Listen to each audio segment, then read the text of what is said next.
Hello guys! Good morning! Happy Tuesday everyone! Ayan, so nag-check po ako ng emails. Kahapon naman po ay rest day ko. So nag-try ako ng exam ng yung naghanap kasi ako ng part-time job. Tapos yung exam, grabe. Nakaka-pressure yung oras kasi madali lang yung exam. Ang problema, yung oras niya.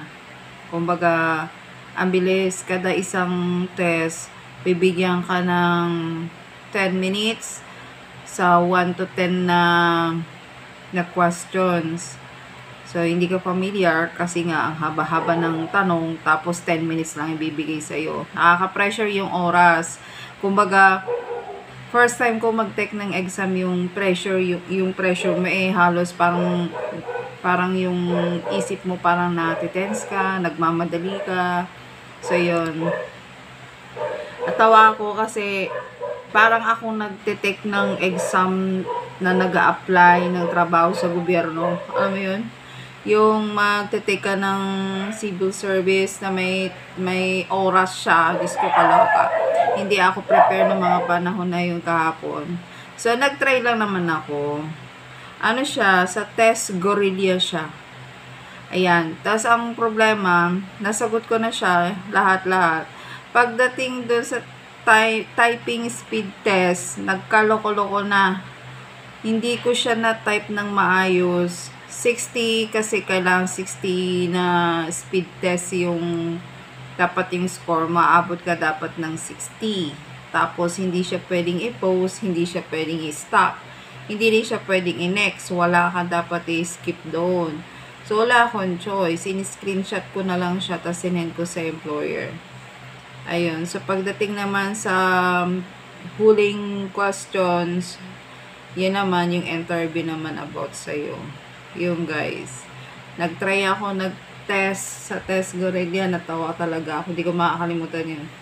Ang bilis ng oras. Madali ng exam. Mape-pressure ka sa oras.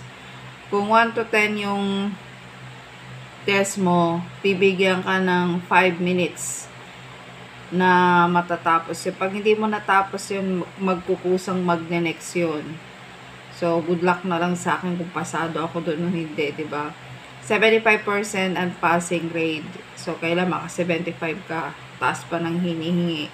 Pag-asa mo na lang din yung typing test, kailangan maka 60 speed test ka na walang mali. 100% ang ano mo sa typing test. Okay lang ako sa typing test kasi mabilis ako mag-type. Kasi encoder ako dati. So, yun guys. Naghihintay pa rin ako ng result. Natawa ako eh. Nag-exam ka. Kakaiba. Yun yung wala kang chance na para balikan kung mali yung sagot mo eh. Wala talaga. So, next yun. Kung di mo masagot, wala. Sa next question ka uli. So, aside doon, yung dati kong nagme-message sa akin na isang taga-Australia na kliyente ko, sinendan niya ako ng message, nagbigay siya ng tanong, so 1 to 10 yun, sinend ko naman sa kanya. So, pag nasagot ko yun, kasi actually, nasagot ko na siya, so inihintay ko yung tawag niya. Part-time din siya, data entry naman. Diba guys? So, kung sa Australia matanggap ulit ako doon, ang oras naman nila sa atin, advance sila ng 5 hours sa atin. Kung sa atin ay alas 8 ng umaga, so 7, 6, 5, 4, 3. So, 3, hindi pala. Kung advance sila, kung alas 3 sa kanila kanina, alas 8 naman sa atin. Ay, alas 3 sa kanila, alas 8 sa atin. Ayan. So, pwede siya. Pasok siya sa aking trabaho.